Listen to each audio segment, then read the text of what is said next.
Praise the lord. దేవునికి స్తోత్రం. సాటిలేని జీవం గల యేసే పరిశుద్ధ నామంలో అందరికీ బ్లెస్సింగ్ బీయింగ్ క్రిస్టియన్ తరపున వందనాలు. మరి మన బైబిల్ మెడిటేషన్లో భాగంగా అంత మాత్రమే కాదు, ఈరోజు ఫ్రెండ్షిప్ డే కాబట్టి ఫ్రెండ్షిప్ డే స్పెషల్ మనం ధ్యానిద్దాము.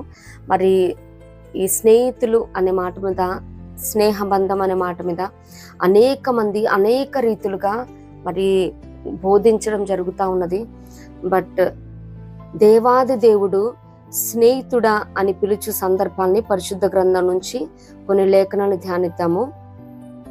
అంత మాత్రమే కాదు కానీ మరి కీవర్డ్స్ గా యాకోబు రాసిన పత్రిక 2:23 మరియు దేవుని స్నేహితుడని అతనికి పేరు కలిగెను, and he was called the friend of God.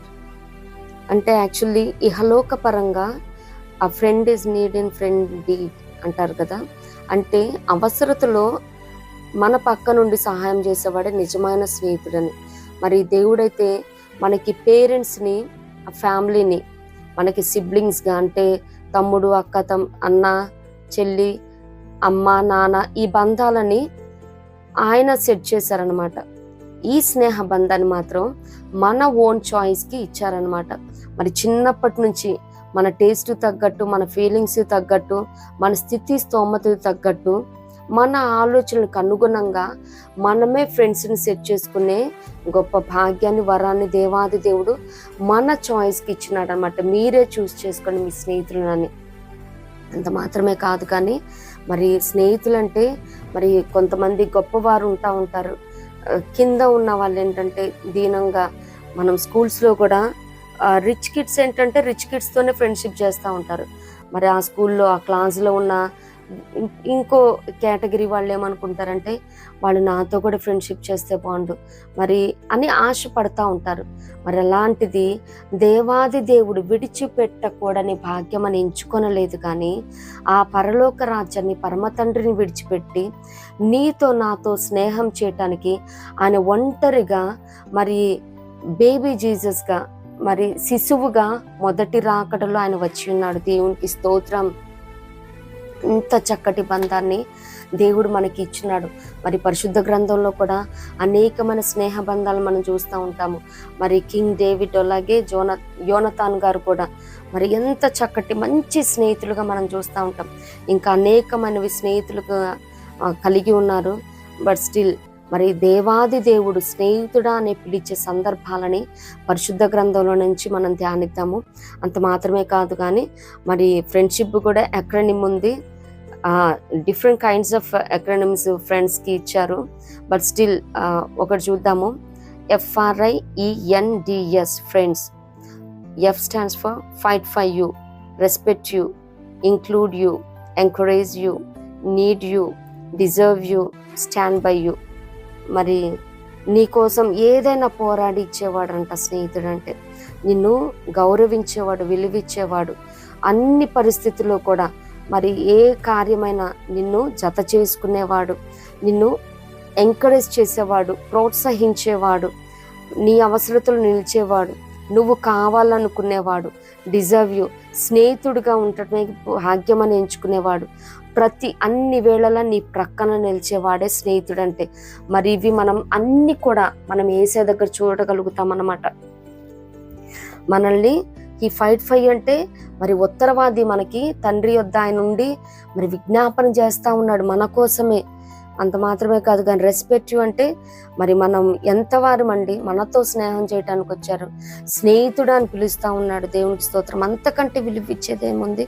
మరి ఇంక్లూడ్ యూ, మరి ప్రతి విషయంలో కూడా మరి ఆయనకి మాత్రమే కాదు కానీ ఆయన బిడ్డలు మనకి కూడా మహిమ రావాలని, ఘనత రావాలని, అతడు నన్ను ప్రేమించుచున్నాడు గనక నేను అతన్ని ఘనపరిచేదను, నేను అతని తప్పించేదను, అతడు నా నామం నెరిగినవాడు గనక నేను అతని ఘనపరిచేదను.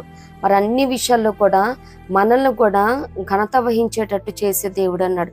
ఎంకరేజ్ యూ, ప్రతి విషయంలో కూడా భయపడకము, దిగులు పడకము, నేను నీకు సహాయం అని పలుమారులు, రోజుకొక మారు మరి 365 సార్లు బైబిల్ గ్రంథంలో భయపడవద్దు అని లేఖనాలు సెలవిస్తున్నాయి కదా. మనల్ని ఎంకరేజ్ చేస్తూ ఉన్నాడు ప్రతి విషయంలో. యెహోవా నా పక్షంగా నాకు విరోధి ఎవరని మనం అనగలుగుతున్నామంటే ఆయన భయపడవద్దని మనతో చెప్తా ఉన్నాడు. నువ్వు పని పూనుకో, నేనున్నా నీకు తోడు అని ధైర్యపరిచే దేవుడు అన్నాడు. He need you. ఆయన మనల్ని కావాలనుకుంటున్నాడు. మనము ఆయనతో ఉండాలని మరి మరలా తీసుకెళ్ళటానికి రెండో రాకడలో ఆయన వస్తూ ఉన్నాడు. నేనుండు స్థలంలో మీరు కూడా ఉండులాగునని మరి ఆయన్ని మనం ప్రేమించాలని కూడా కోరుకుంటా ఉన్నాడు. దేవునికి స్తోత్రం.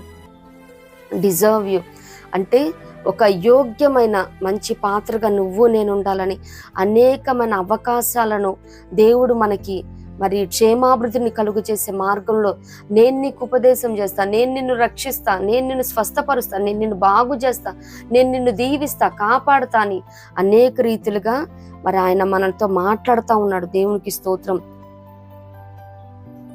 డిజర్వ్ యూ అంటే మనకు అసలు ఆ యోగ్యతే లేదు, అలాంటిది ఆయన మనతో స్నేహం చేస్తూ ఉన్నాడు. స్టాండ్ బై యూ మరి ఆయన మన పక్కనే ఉంటాడనమాట ప్రతి విషయంలో. మరి పరిస్థితులను బట్టి పేరెంట్స్ అన్నా ఉంటారో ఉండరో కానీ మన పక్కన మరి ఆయన మాత్రం ఆల్ ద టైం మరి ఎప్పుడైతే మనం ఒంటరిగా ఫీల్ అవుతూ ఉంటామో ఒక ఫ్రెండ్ మాదిరి ఆయన మన పక్కనే ఉంటాడు. మరి మనతో ముచ్చటించే దేవుడు అన్నాడు. మరి ఆనాడు ఆదాము గారు అవ్వమ్మ గారు మరి గార్డెన్ ఆఫ్ ఈడెన్లో ఉన్నప్పుడు దేవుడు మరి చక్కగా సాయం సంధ్య వేళ వచ్చి వాళ్ళతో స్నేహం చేసినట్టు మనం లేఖనాలు చూస్తూ ఉంటాం. చక్కగా అసలు ఊహించుకోవటానికే చాలా అద్భుతంగా ఉంది కదండి. మరి అటువంటిది కొన్ని లేఖనాలు మనం ధ్యానిద్దాము. హోషేయ 13:5 మరి మనల్ని స్నేహించేవాడు. మహా ఎండకు కాలిన అరణ్యంలో నిన్ను స్నేహించువాడను నేనే. దేవునికి స్తోత్రం.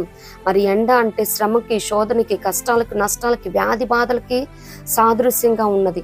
మరి అరణ్యం అంటే ఇజ్రాయేలుని అరణ్యంలో ఎందుకు నడిపించారని మరి ధ్యానించినప్పుడు అరణ్యం అన్నదంట పరీక్షకు అలాగే ప్రలోభాలకు అది దేవుడు దాన్ని ఎంపిక చేయటం జరిగిందంట. అరణ్య యానం అని కూడా అంటూ ఉంటారు కదా. మరి అంత మాత్రమే కాదు కానీ హాగర్ గారు కూడా అక్కడ అరణ్యంలోనే దర్శించబడి చూచుచున్న దేవుడు అని కూడా అక్కడ పేరు పెట్టడం. ఎలైజా విషయంలో కానీ మరి అరణ్యం గురించి కాదు కానీ మరి అటువంటిది ఈ లోకారణ్యంలో మరి మనల్ని స్నేహించే దేవుడు మన కష్ట నష్టాలలో వ్యాధి బాధలో మరి ఎవరు ఉన్నా లేకపోయినా మరి చెప్పుకున్నాం కదా నిజమైన స్నేహితుడు విడువక ప్రేమించుడు అన్నట్టు మరి దేవుడు కూడా ప్రతి వేళల్లో మనతో తోడుగా ఉండే దేవునికి స్తోత్రం. మరి అప్పుడు మరి పరిస్థితి ఏ రీతిగా ఉన్నప్పటికీ వారు వచ్చి ఎన్ని మాటలు మాట్లాడినప్పటికీ మరి అటువంటి శ్రమల్లో శోధనలో యోబు గారు సమస్తాన్ని కోల్పోయి మరి ఆ దేశంలోనే ధనవంతుడు, అనేక మందికి చెయ్యి చాచిన వాడు, మంచివాడు, మరి యెహోవా భయభక్తులు కలిగి ఉండి చెడుతను విసర్జించిన న్యాయవంతుడు, యథార్థవంతుడు అటువంటి అతనికి మరి ఆ పరీక్ష సమయంలో అరణ్యం వంటి ఆ పరీక్ష సమయంలో మరి ఎండకి కాలిన ఎండకి ఆ అగ్ని వంటి శోధనలో ఫ్రెండ్సే కదా వచ్చారు. ఫస్ట్ ముగ్గురు, తర్వాత ఇంకో అతను. మరి ఏ రక్త సంబంధులు కూడా అక్కోళ్ళు తమ్ముళ్ళు వీళ్ళు వచ్చినట్టు ఫ్యామిలీస్ వచ్చి దర్శించినట్టు ఆ టైంలో మనం చూడము. మరి వచ్చి వారి తర్వాత మరి మాటలతోనే వేధించడం ఇవన్నీ సెకండరీ. బట్ స్టిల్ బాగోలేదంటూ వచ్చేవాడు స్నేహితుడు. కాబట్టి నిన్ను స్నేహించువాడని నేనని చెప్తున్నాడు. దేవునికి స్తోత్రం. మరి మనం కూడా ఈ అరణ్యంలో ఈ విశ్వాసయానంలో మనం వెళ్తున్నప్పుడు మరి అనేకమైన అవసరతలు, అది ఆర్థికంగా ఏమి, ఆరోగ్యపరంగా ఏమి, ఆత్మీయంగా ఏమి అనేకమైన అవసరతలు కలిగి ఉంటాము. మరి ప్రతి విషయంలో కూడా మరి స్నేహితుడు దేవుడు ఇక్కడ మన స్నేహితులని పిలవటానికి ఏంటంటే మనం ఫ్రెండ్స్తోనే ప్రతిదీ షేర్ చేసుకుంటాం అన్నమాట. మరి పేరెంట్స్కు చెప్పుకోలేని ఇబ్బందులు కానీ అమ్మాయిలు కానీ అబ్బాయిలు కానీ ప్రతిదీ కూడా ఫ్రెండ్స్కే షేర్ చేసుకుంటారనమాట. అలాగే కొడుకు ఏమన్నా అలిగి కూతురు ఏమన్నా అలిగి కాల్ అటెండ్ చేయకపోయినా కాలేజ్లో కానీ లేకపోతే జాబ్లో కానీ ఇమ్మీడియట్గా ఫ్రెండ్కి కాల్ చేస్తారు. వాడి ఫ్రెండ్కి అయ్యా కొంచెం అటెండ్ చేయట్లేదు అయ్యా చెప్పయ్యా, కొంచెం ఏం చేస్తున్నాడు కాల్ చేయమని చెప్పయ్యా. ఈ రీతిగా ఏది జరిగినా ఫస్ట్ ఆఫ్ ఆల్ అది మంచే కానీ చెడే కానీ ఎంక్వైరీ చేసేది, ఇంటరాగేట్ చేసేది, మరి ఇన్స్పెక్ట్ చేసేది కూడా ఫ్రెండ్ని అనమాట. మంచే కానీ చెడే కానీ ఫస్ట్ ఏ కార్యం జరిగినా ఫ్రెండ్స్ అంటారు. మరి దేవాది దేవుడు కూడా మరి ఇహలోకపరంగా స్నేహబంధమైనది మరి ఎంత బలమైన బంధమో దేవుడు కూడా మరి విడిచిపెట్టకూడని భాగ్యం అని ఎంచుకోలేదు. కానీ నీతో నాతో జత కలపటానికి మరి స్నేహించటానికి మన కోసం వచ్చిన దేవుడు చెప్తా ఉన్నాడు, నువ్వు ఎటువంటి శ్రమల్లో శోధనలో ఉన్నప్పటికీ, ఎవరు ఉన్నా లేకపోయినా, నిందల్లో అవమానాల్లో, నీ అనారోగ్య పరిస్థితుల్లో, ఆర్థిక అసమానతలో, అప్పులనే ఊబిలో, మరి ఏ రీతిగా ఉన్నప్పటికీ నేను నీతో స్నేహం చేస్తానని మాట్లాడుతున్నాడు, వాగ్దానం చేస్తున్నాడు. దేవునికి స్తోత్రం. మరి అంత మాత్రమే కాదు, కానీ హోషేయ 14:4 చూస్తే, మనస్ఫూర్తిగా స్నేహించువాడు ఆయన, వారి విశ్వాసఘాతకులు కాకుండా నేను వారిని గుణపరచుదును, వారి మీదనున్న నా కోపము చల్లారెను, మనస్ఫూర్తిగా వారిని స్నేహితుని. దేవునికి స్తోత్రం. అంటే నేటి దినాలలో మరి టెక్నాలజీ మారిన ప్రకారం మనుషులు కూడా మారిపోతా ఉన్నారు. మరి కాలానుగుణంగా మనుషులు మారిపోతా ఉన్నారు, కపట స్నేహాలు కూడా ఉన్నాయి. అందుకనే దేవుడు అంటా ఉన్నాడు, మనస్ఫూర్తిగా నేను నిన్ను ప్రేమిస్తాను, స్నేహిస్తానని చెప్తాను. దేవునికి స్తోత్రం. మరి మనస్ఫూర్తిగా అంటే ఇంకా ఎటువంటి కల్మషం లేదు, there is no second choice అనమాట. ఇంకా ఆలోచన అన్నదే లేదు మనస్ఫూర్తిగా. మరి ఇహలోక స్నేహం ఏంటంటే కొన్ని పరిస్థితులను బట్టి, అన్ని స్నేహాలు కాదు, కొన్ని కపట స్నేహాలు కూడా ఉన్నాయన్నమాట. అవసరం ఉన్నంత వరకే వారితో మంచిగా ఉంటాం, తర్వాత ఇంకా అది అంటారు కదా, తీరం దాటాక తెన్నుని పడేసినట్టు. స్నేహితుల్లో కూడా ఇటువంటి వారు లేకపోలేదండి. అవసరం కోసం, రికమెండేషన్ కోసం, మరి ఆ అవకాశాన్ని యూజ్ చేసుకోవటం కోసం, వారి నుంచి ప్రయోజనం పొందుకోవటం, మరి మోనిటరీ డబ్బుల విషయంలోనేమి, మాట సహాయం విషయంలోనేమి, ఏదైనా కానీ మరి అవసరం ఉన్నంత వరకు వాడుకోవటం. ఆ మనిషితో ఇంకా అవసరం లేదా ఇంకా పట్టించుకోరు అనమాట. అటువంటి స్నేహాలు కూడా ఉన్నాయి. కాబట్టి దేవాది దేవుడు చెప్తా ఉన్నాడు, మనస్ఫూర్తిగా స్నేహిస్తానని. మరి మనం ఆయనకి ఇవ్వటానికి ఏమీ లేదండి. స్నేహితులు అంటే ఎక్స్చేంజ్ చేసుకుంటా ఉంటారు, బట్ మనకంటూ ఏం లేదు. చూస్తూ ఉంటాం కదా, ఏదన్నా హోటల్కి వెళ్ళినప్పుడు కానీ, టీ స్టాల్కి వెళ్ళినప్పుడు కానీ, వాళ్ళు ఒకసారి పడితే ఇంకోసారి ఇంకొక అతను పే చేస్తారనమాట. ఎంతమంది గ్యాంగ్ వెళ్తే అంతమంది ఫ్రెండ్స్కి. మరి మనం ఆయనకి ఇచ్చేది ఏమి లేదు, కానీ ఆయన మనతో స్నేహం చేస్తానంటా ఉన్నాడు. ఆయన మన దగ్గర నుంచి ఏమీ ఆశించట్లేదండి. ఆయనతో సహవాసం చేయటానికి, ఆయన్ని ప్రేమించమని, ఆయన ఆరాధించమని మరి దేవుడు మన నుంచి ఎక్స్పెక్ట్ చేస్తూ ఉన్నారు. దేవునికి స్తోత్రం. మరి మత్తయి సువార్త 20:13 చూస్తే, 3rd పాయింట్గా, అన్యాయము చేయని స్నేహితుడు. అందుకతడు వారిలో ఒకరిని చూచి, స్నేహితుడా, నేను నీకు అన్యాయము చేయలేదే. ఇదేంటంటే సందర్భం, ఒక ద్రాక్ష తోట కలిగిన ఇంటి యజమాని పోలి ఉన్నది. మరి పొద్దున బయలుదేరి మరి పని వాళ్ళని తోటలో పంపించారు 9ంటికి, ఇంకా అక్కడ నుంచి 5ంటికి కూడా వచ్చారు. మరి 1 దేనారానికి ఒప్పుకున్న దాని ప్రకారం మరి సాయంత్రం పేమెంట్ ఇచ్చే టైంకి మరి ముందు వచ్చి పనిచేసిన వాళ్ళు, ఎండకొచ్చి మరి పొద్దు నుంచి పనిచేస్తున్న వాళ్ళు, 5ంటికి వచ్చిన వాళ్ళు కూడా ఒకే దేనారం ఇస్తే సన్నుక్కుంటా ఉంటారనమాట. అప్పుడు ఆ సన్నుక్కుంటున్న వాళ్ళని ఒకరిని చూచి స్నేహితుడా అని పిలుస్తున్నాడు దేవుడు. దేవునికి స్తోత్రం. మరి పనికి మాలినోడా, నేను నిన్ను పని చేయటానికి పిలుచుకున్నాను, నా ఇష్టం, నేను ఇచ్చుకుంటాను అని ఇక్కడ అనట్లేదు. కానీ మరి నిజముగా అక్కడ ఇంటి యజమాని మరి దేవునితో సాదృశ్యంగా పోలుస్తున్నది, పరలోక రాజ్యం అని అక్కడ చెప్తా ఉన్నారు కదా. మరి చాలా మంది కూడా దైవజనులు చాలా నోటిని క్రమము లేకుండా, మరి వారికి ఏదో నష్టం జరిగిపోయింది, కీడు జరిగిపోయిందని మరి ఏది కూడా ఎంక్వైరీ చేయకుండా వారి చెవున వచ్చిందే నోటి నుండి మాట్లాడేస్తూ ఉంటారు. మరి అది అవునా కాదా అని మరి దాన్ని యోచన చేయటం, ఆలోచించడం, ప్రభు పాదాల చెంత విచారణ చేయటం, దేవా పాలన వ్యక్తి నుంచి నాకు ఈ మాట వినొచ్చింది, మరి అది నిజమా కాదా, నన్ను నడిపించయ్యా, మరి నిజంగా దేవుడు దర్శనాలు, ప్రవచనాలు ఆ రీతిగా కాకపోయినా నాకు చూపించి ప్రభు, ఇంకో వ్యక్తి ద్వారా కానీ, ఇంకో సందర్భంలో కానీ నిజంగా ఇట్లానే జరుగుతుందా అంటే, నీ సంఘాన్ని కాచుకోవటానికి దేవుని యొద్ద అట్లా అడగాలి. కానీ మరి ఏ మాట అంటే ఆ మాట, మరి మేము ఏడుస్తా పని చేస్తే మీరు శాపం పొందుకుంటారు, నాశనం అయిపోతారు కుటుంబాలని ఈ మాత్రం కాదు. కానీ మరి అక్కడ ఇంటి యజమాని సనుక్కుంటున్నారు, వారు తిట్టుకుంటున్నా కానీ స్నేహితుడా అని పిలుస్తున్నాడు. దేవునికి స్తోత్రం. ఇటువంటి మంచి మనసు ప్రతి దైవజనులు, పరిచర్యలో ఉన్న వారు కలిగి ఉండాలండి. మరి వారికి హాని చేస్తున్నప్పటికీ మరి అక్కడ దావీదు గారు అంటారు కదా, ఆయన్ని షిమి అనేవాడు తిట్టేస్తా ఉన్నాడు. దేవుడు మరి తనకి ఆజ్ఞాపించాడేమో తిట్టని అని. ఆ రీతిగా వెళ్ళిపోలే, కానీ దేవుడే చూసుకుంటాడని మరి దేవుడు పనిష్ చేస్తే అది ఎక్కువగా ఉంటుంది. మరి మీరు నోటి ద్వారా అంటే ఏంటంటే అది వాస్తవం కాకపోతే అది మీకు, మీ కుటుంబాలకి, సంఘాలకే తగులుతూ ఉంటుంది. ఎవ్వరు కూడా నోరు పారేసుకోవటానికి లేదండి. యోచన చేయండి, ఆలోచన చేయండి. చెప్తున్న మనిషి ఎట్లాంటి వాడు, చెప్పబడుతున్న వ్యక్తి ఎట్లాంటి వాడు, ఆలోచన కలిగి యోచించండి. మరి ప్రభుపాదాల చెంత కూడా దేవా మరి ఈ రీతిగా తగదు కదా, మరి నాకు, నా సంఘానికి న్యాయం చేయండి అన్నప్పుడు దేవుడే సాక్షాత్తు న్యాయం చేసే దేవుడు అన్నాడు. మరి ఇక్కడ నేను అన్యాయము చేయలేదని చెప్తా ఉన్నాడు. ఆయన అన్యాయం చేయడండి, అసంభవం. దేవుడు దుష్కార్యం చేయడని లేఖనాలు ఉంది కదా, మరి అక్కడ అన్యాయం ఏం లేదు. ఒక్క దేనారానికి ఒప్పుకొని వచ్చాడు, ఒక్క దేనారం ఇచ్చాడు. మరి పక్కన వాళ్ళకి ఏదో ఇచ్చేశారు, వాళ్ళు ముందుకెళ్ళిపోతున్నారు. మరి మేము 30-40 సంవత్సరాలు అవుతుంది సంఘం స్టార్ట్ చేసి, మరి మాకు ఇట్లానే, మరి 3-4 ఏళ్ళు కూడా అవ్వలేదు, వాళ్ళకి ఇట్లానే. అంటే అది దేవుని ఇష్టం. ఆయన ఎవరికి శక్తి బట్టి, సామర్థ్యాన్ని బట్టి, నమ్మకాన్ని బట్టి, యోగ్యతను బట్టి, కేపబిలిటీని బట్టి, క్యాలిబర్ని బట్టి ఆయన టాలెంట్స్ ఇస్తారు. అది ఆయన ఇష్టం. 5 టాలెంట్స్ ఇచ్చారు, 10 తలాంతులు, 5 తలాంతులు, 1 తలాంతు. ఎవరి శక్తి సామర్థ్యాన్ని బట్టి, నమ్మకత్వాన్ని బట్టి దేవుడు ఇచ్చే దేవుడు అన్నాడు. దాన్ని బట్టి మరి దేవుడు ఎవరికైతే మరి ఎక్కువ టాలెంట్స్ ఇచ్చి ముందుకు ఆ పరిచయం నడిపిస్తున్నారో వాళ్ళని చూసి మనం దేవుణ్ణి దూషించకూడదు, అలాగే ముందుకెళ్తున్న వాళ్ళని కూడా ద్వేషించకూడదు. ఇది తగ్గనే తగ్గదు. మరి దేవాది దేవుడు ఏ రీతిగా స్నేహితుడా అని పిలుస్తూ ఉన్నారో, మరి సాధ్యమైతే స్నేహబంధాన్ని కలిగి ఉండండి.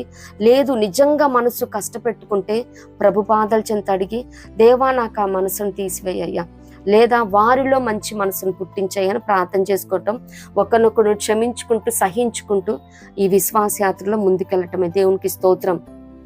ఇంత మాత్రమే కాదు కానీ మత్తయి సువార్త 22:12 అవిధేయతను సహించని స్నేహితుడు. మరి అక్కడ ఇది కూడా ఉపమానంగా చెప్పబడతా ఉన్నదనమాట. మరి పెండ్లి విందు సిద్ధపరచబట్టం, పిలువబడిన వారు పాత్రులు కాదని మరి రాజమార్గంలోకి వెళ్ళి వాళ్ళని వీళ్ళని కనిపించిన వాళ్ళందరినీ, మంచి వాళ్ళని, చెడ్డ వాళ్ళని తీసుకురావటం. మరి వాళ్ళల్లో ఒక అతను పెండ్లి వస్త్రం లేకయే అక్కడికి వెళ్ళటం, అక్కడ సందర్భం అనమాట. స్నేహితుడా, పెండ్లి వస్త్రం లేక ఇక్కడికి ఎలాగూ వచ్చితువని అడుగుగా వాడు మౌని అయి ఉండెను. మరి అక్కడ ఏం జరుగుతా ఉన్నది? రాజ విందుకి వెళ్ళినప్పుడు, మరి రాజును దర్శించేటప్పుడు నిజంగా వెళ్ళిన అతను పెండ్లి వస్త్రం లేకుండా, ఇప్పుడు మనం పెళ్లికి వెళ్తామండి, మనకి ఏదైతే మంచి వస్త్రం మనకున్న వాటిలో మంచిది వేసుకొని వెళ్తాం పెండ్లి కాబట్టి. మరి మిగతా వాటికంటే దట్ సెకండరీ. బట్ ఇక్కడ దేవాది దేవుణ్ణి సాదృశ్యంగా రాజుగా చూసుకుంటే మరి మనం ఉన్న పాటను వెళ్ళిపోతే కుదరదు. ఈ శరీర కార్యాలను, కోపం, శాపం, మరి ఏదైతే మన మత్సరం, ఈ చెడువి ఏవైతే ఉన్నాయో అవి మొత్తం విడిచిపెట్టి ఆ రక్షణ వస్త్రాన్ని, ఆ పెండ్లి వస్త్రం అంటే ఇక్కడ నీతి వస్త్రంగా ఉన్నదన్నమాట. మరి దీనికి డిఫరెంట్ కైండ్స్ ఆఫ్ కామెంట్స్ కూడా చేస్తూ ఉన్నారు. రోమా 3:21-31 అని, అలాగే తీతు 3:5 కూడా అని. బట్ వస్త్రం గురించి కాదు కాబట్టి, ఎందుకంటే మన పరిశుద్ధ గ్రంథంలో కూడా వస్త్రం గురించి, మహిమ వస్త్రం, ఉల్లాస వస్త్రం, రక్షణ వస్త్రం, ఈ రీతిగా ఇప్పుడు చెప్పుకుంటున్న పెండ్లి వస్త్రం అని ఈ రీతిగా ఉన్నాయి. వస్త్రం గురించి ప్రభు చిత్తమైతే ధ్యానిద్దాము, అప్పుడు మరీ విస్తృతంగా ఇన్ డీటెయిల్గా మనం ధ్యానిద్దాము.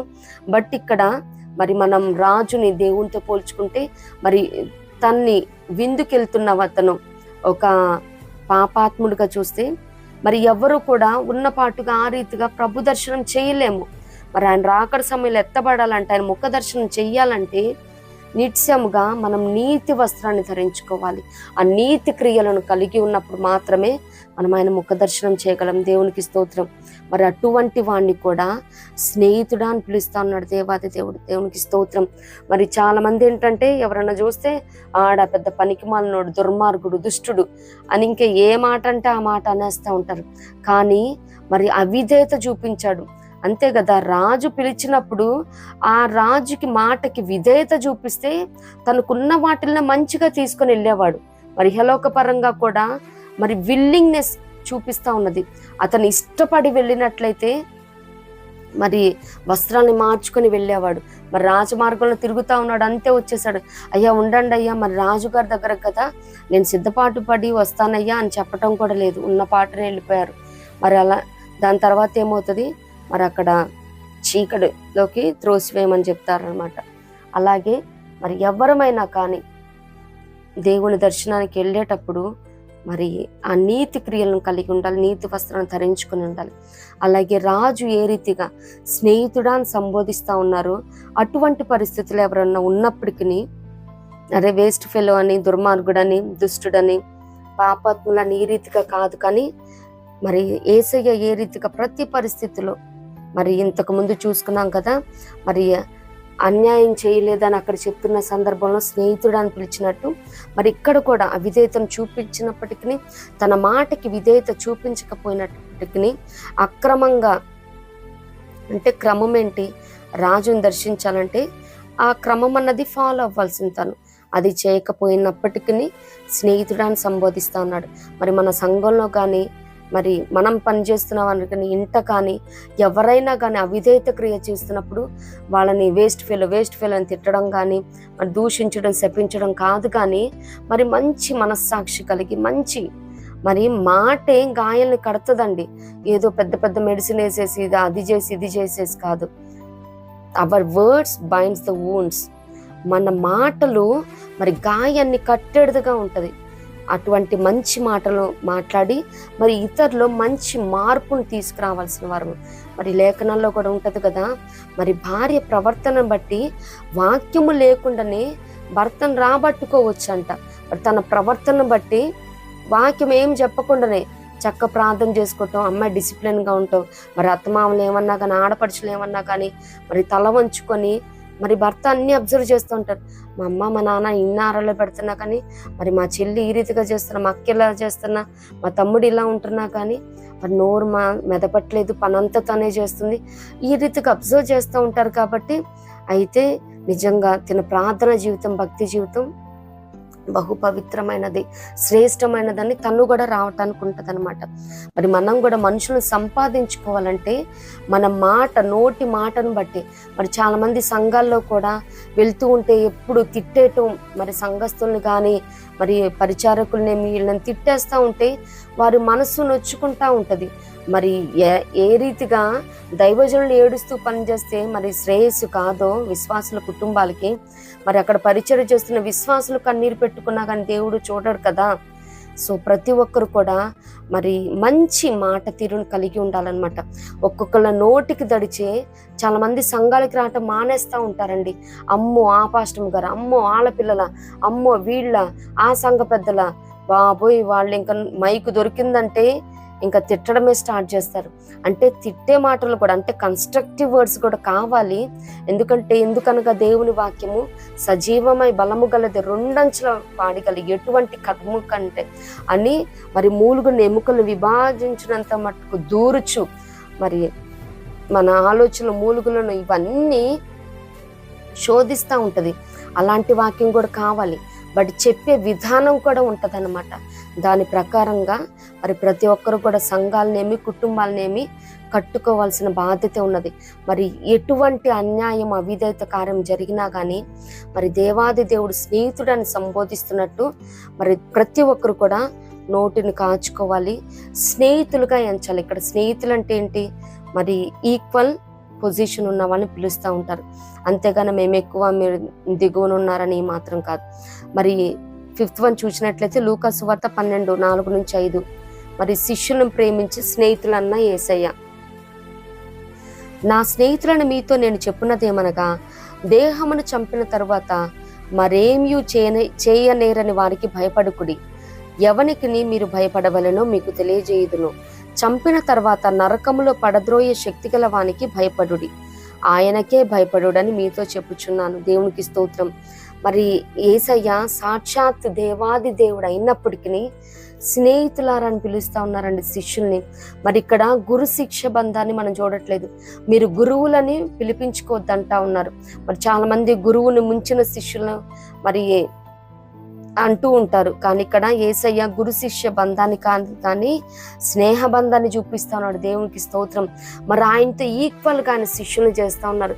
మరి ఆయన శిష్యుల్లో నానా రకాల పరిచర్యలు చేస్తున్న వారు ఉన్నారు. అంటే పన్ని వృత్తులు, చేతి వృత్తులు, మరి జాలర్లు కూడా ఉన్నారు కదా. లూకా వైద్యుడు మాత్రమే కాదు కానీ అటువంటి వాడిని కూడా మరి నేనంటే మీరంటే మీరు చేపలు పట్టుకునే వాళ్ళని ఈ రీతిగా అనలేదు, కానీ స్నేహితులారా అని పిలుస్తా ఉన్నాడు. దేవునికి స్తోత్రం. మరి నేటి దినాలలో దైవజనులు కలవాలంటే అనేక మందిని మనం ముందు అప్రోచ్ అవ్వాలి, అపాయింట్మెంట్లు తీసుకోవాలి. కానీ ఈయనైతే స్నేహితుడా అని పిలుస్తా ఉన్నారు, స్నేహితులను సంబోధిస్తా ఉన్నాడు. దేవునికి స్తోత్రం. మరి మనం గొప్పవారితో పెద్దవారితో వీడు నా ఫ్రెండ్ అని చెప్పించుకొని ఎంతో తాపత్రయపడిపోతూ ఉంటాము. చాలా అసలు సంబరపడిపోతాం. వాళ్ళు మా ఫ్రెండ్ మా క్లాస్మేట్ అని చెప్తేనే అసలు చాలా సంభ్రమాచారాలకి మనం లోనవుతూ ఉంటాం. అలాంటిది దేవాది దేవుడే మరి సాక్షాత్తు స్నేహితులను సంబోధిస్తున్నాడు. నేను మీతో స్నేహం చేస్తాను, మనస్ఫూర్తిగా స్నేహిస్తానని చెప్తాన్నాడు. దేవునికి స్తోత్రం. మరి అంత మాత్రమే కాదు, కానీ యోహాను సువార్త 6:1 చూసినట్లయితే 11:11 లాజరుని స్నేహితునిగా పిలుస్తూ ఉన్నారు. ఆయన ఈ మాటలు చెప్పిన తర్వాత, మన స్నేహితుడైన లాజరు నిద్రించుచున్నాడు, అతని మేలు కొలుప వెళ్ళుచున్నానని వారితో చెప్పగా. దేవునికి స్తోత్రం. మరి లాజరు గారి పరిస్థితికి తెలుసు కదండి. మరి 2 అక్క చెల్లెళ్ళు, అలాగే తమ్ముడు లాజరు, పేరెంట్స్ కూడా లేరు. మరి అంత దీన కుటుంబానికి మరి దేవుడు స్నేహించాడు అన్నమాట. మరి మనం కూడా ఈ లోక రీతిగా దీనులు మరి బీదలకు సువార్తను కూడా లేఖనాలు సెలవిస్తున్నాయి. యేసయ్య మరి రాజవంశీకుల దగ్గరికి, మరి అధికారుల యొద్దకు, వారి యొద్దకు వెళ్ళలేదు, కానీ మరి దీనులను, దరిద్రులను, బీదలకు సువార్తమానం ప్రకటించడానికి ఆయన మరి బయలుదేరి కాలినడకన సువార్తను ప్రకటన చేశాడు. మరి ఈ దీన కుటుంబాన్ని కూడా దేవుడు దర్శించి మరి లాజరుని స్నేహితుడిగా చేసుకున్నాడండి. మరి మనం కూడా దీనదశలో ఉన్నప్పుడు చాలా పెద్దోళ్ళు, గొప్పోళ్ళు స్నేహితులని పిలవాలని, వాళ్ళు మనల్ని రికగ్నైజ్ చేయాలని, వాడు నేను కలిసే చదువుకున్నామని మనం అనుకోవటం కాదు, కానీ వాళ్ళు అనాలని కూడా ఆశ కలుగుతూ ఉంటుంది. కానీ దేవాది దేవుడు మరి ఈ బీద లాజర్ని స్నేహితుడిగా ఎంచుతా ఉన్నాడు. అంత మాత్రమే కాదు, కానీ మేలు కొల్ప వెళ్ళుచున్నానని. మరి యేసయ్య మనకి స్నేహితుడిగా ఉన్నప్పుడు ఏవేవైతే నిద్రావస్థలో ఉన్నాయో, మరి నిర్జీవమైపోయినాయో, మరి మనలో కానీ, మన కుటుంబ పరిస్థితుల్లో కానీ, బిడ్డల విషయంలో కానీ ఏవి అయితే పరిస్థితులు మరి నిర్జీవమై ఉన్నాయో, ప్రతి ఒక్క పరిస్థితిని కూడా పునర్జీవింపచేసే దేవుడై ఉన్నాడు, రివైవ్ చేసే దేవుడని. దేవునికి స్తోత్రం. మరలా రిజరక్షన్ ఇచ్చే దేవుడే ఉన్నాడు.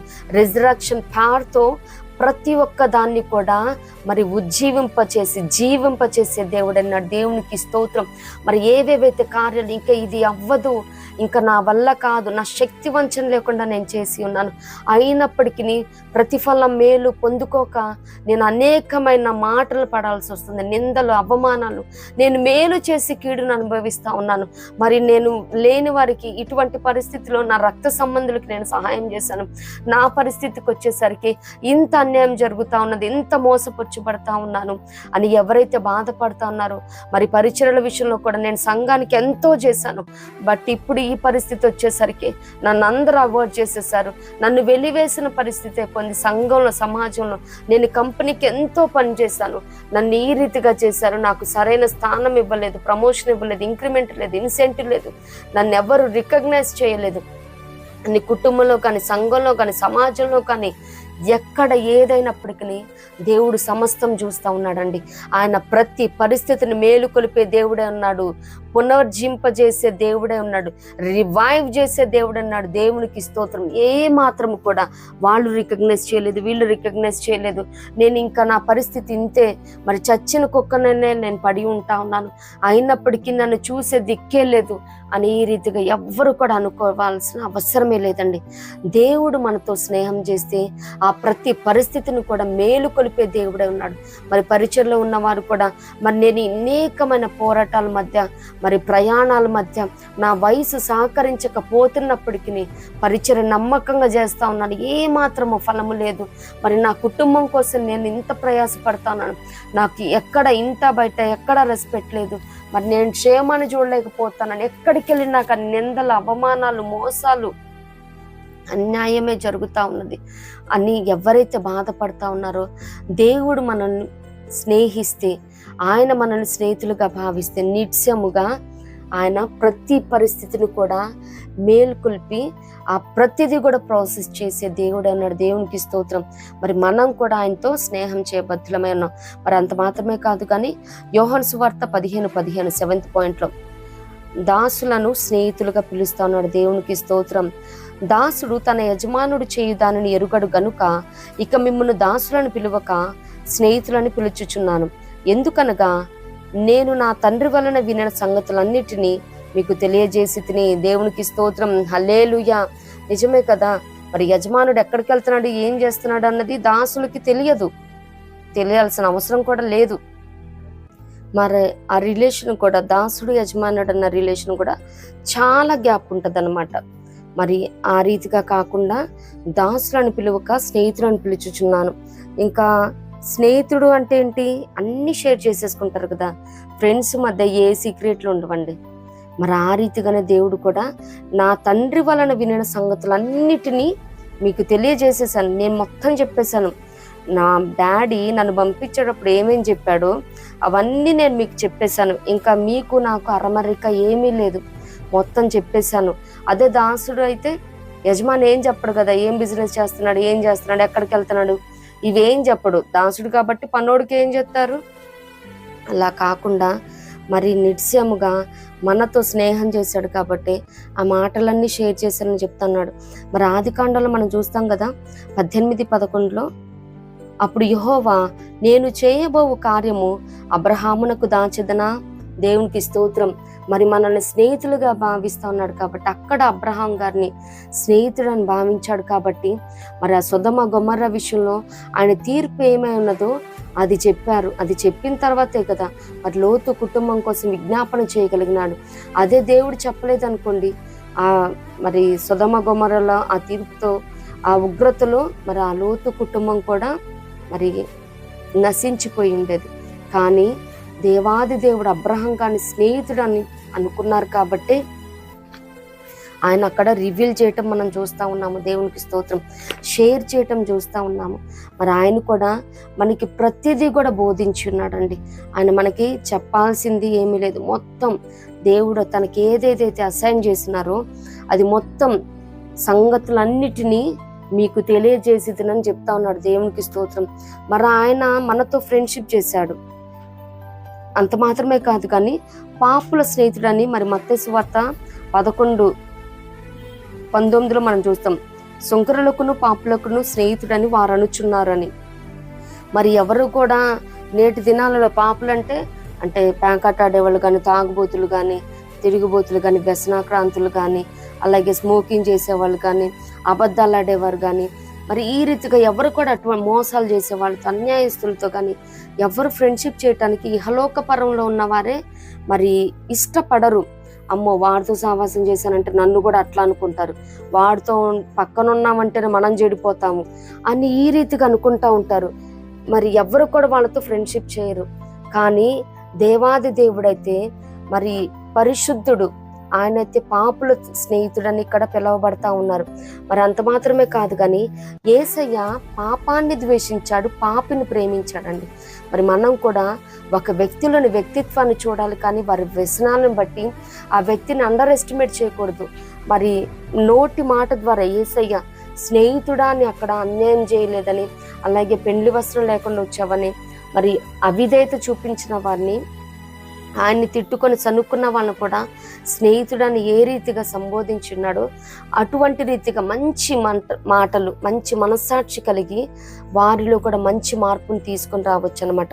మరి పాపుల స్నేహితుడని యేసయ్యే మరి ఆ పేరు తెచ్చుకున్నప్పుడు అటువంటిది మనం వారిని అవాయిడ్ చేయక, మరి లేఖనాల్లో కూడా ఉంటది కదా, అట్టి వారిని చేరదీయాలని లేఖనాలు సెలవిస్తా ఉన్నది. మరి అటువంటి పరిస్థితిలో ఉన్నవారిని మరి గలతీ 6:1 చూస్తాం కదా, సహోదరులారా ఒకడు ఏ తప్పిదంలో నన్ను చిక్కుకొనినాడలా ఆత్మ సంబంధులైన మీలో ప్రతివాడు తానును శోధింపబడుతున్నేమో అని తన విషయమే చూచుకొనుచు సాత్వికమైన మనస్సుతో అట్టి వానిని మంచి దారికి తీసుకుని రావాలను. దేవునికి స్తోత్రం. మరి ఒకని భారంలో ఒకడు భరించి మరి యేసయ్య ఏ రీతిగా చేశారో మనం కూడా వాళ్ళని మంచి దారిలోకి తీసుకురావాలని. అలాగే మరి రోమ 15:1 కూడా, కాగా బలవంతులమైన మనము మనల్ని మనమే సంతోషపరచుకొనక బలహీనుల దౌర్బల్యములను భరించుటకు బద్ధులమై ఉన్నాము. తన పొరుగువానికి క్షేమాభివృద్ధి కలుగునట్లు మనలో ప్రతివాడును మేలైన దాని యందు అతనిని సంతోషపరచవలను. క్రీస్తు కూడా తను తాను సంతోషపరచుకోలేదు కానీ అని చెప్తా ఉన్నారు. మరి మనకు మనమే మంచిగా ఉండటానికి మనకు మనమే క్షేమాభివృద్ధి చూసుకోవటం కాదు, కానీ మరి ఎవరైతే దారి తప్పిపోతా ఉన్నారో అటువంటి వాడిని కూడా దారికి తీసుకొని రాబద్దులమై ఉన్నాం. వారి పాపులు ఇంకా వాళ్ళు మారరు, వారిలో మార్పు అన్నదే ఉండదు. వాడి మరి పుట్టుకతో వచ్చింది పుడకలు దాకపోదు అని వాడి బుద్ధి మారదు, వాడి గుణం అంతే అని ఈ రీతిగా కాదు, కానీ మరి మంచి దారిలోకి తీసుకురావటానికి సాత్వికంతో ఓర్పుతో మరి ప్రయాసపడమని లేఖనాలు సెలవిస్తున్నాం. మరి ఇంత మాత్రమే కాదు, కానీ మరి ఆయనతో మనం స్నేహం చేయాలంటే ఏం చేయాలి? ఇప్పుడు దాకా చెప్పుకున్న పాయింట్స్, దేవుడు మనల్ని స్నేహితులని పిలుస్తా ఉన్నాడు. మరి మనము కూడా ఆయనతో స్నేహం చేయాలంటే మనం ఏం చేయాలంటే ఒకటి చేస్తే చాలండి. యోహాను సువార్త 15:14 నేను మీకు ఆజ్ఞాపించు వాటన్నిటిని చేసిన ఎడల మీరు నా స్నేహితులయ్యుందురు. దేవునికి స్తోత్రం.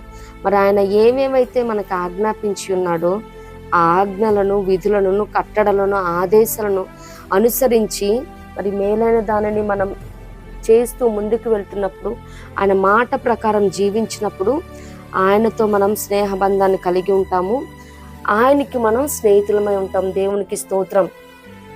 ఏ పరిస్థితులు అయినప్పటికీ మరి చాలా వరకు ఫ్రెండ్స్ అవసరంలో ఉంటారు, ఉండకపోరు.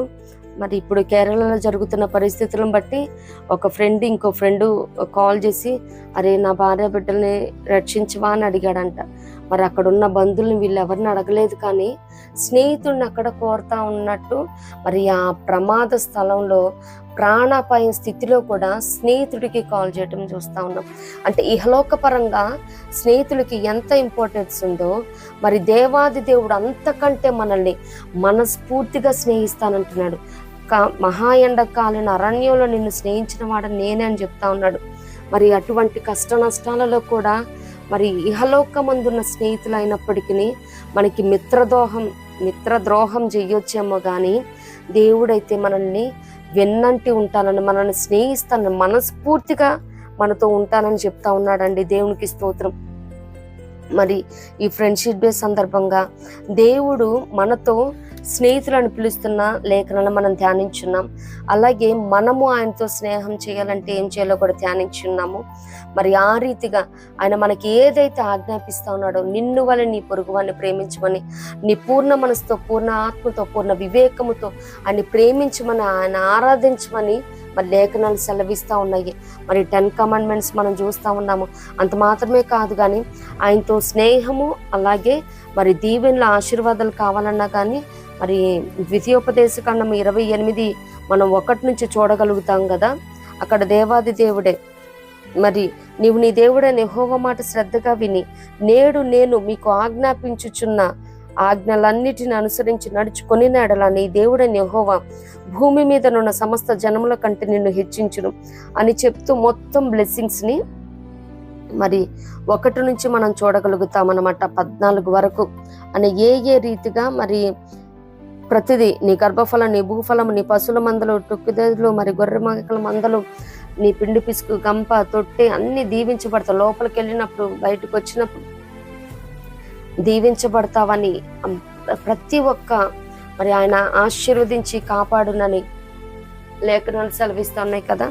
ఆయన మాటలకి మనము ఆయన ఏదైతే ఆజ్ఞాపించాడో వాటికి మనం విధేయత చూపించి ఆజ్ఞానుసారంగా జీవించినప్పుడు ఆయనతో మనం స్నేహం చేస్తాము. ఇటు కృప ప్రభు మనందరికీ అనుగ్రహించును గాక. ప్రభు కృప మనందరికీ తోడైండును గాక. ఆమేన్.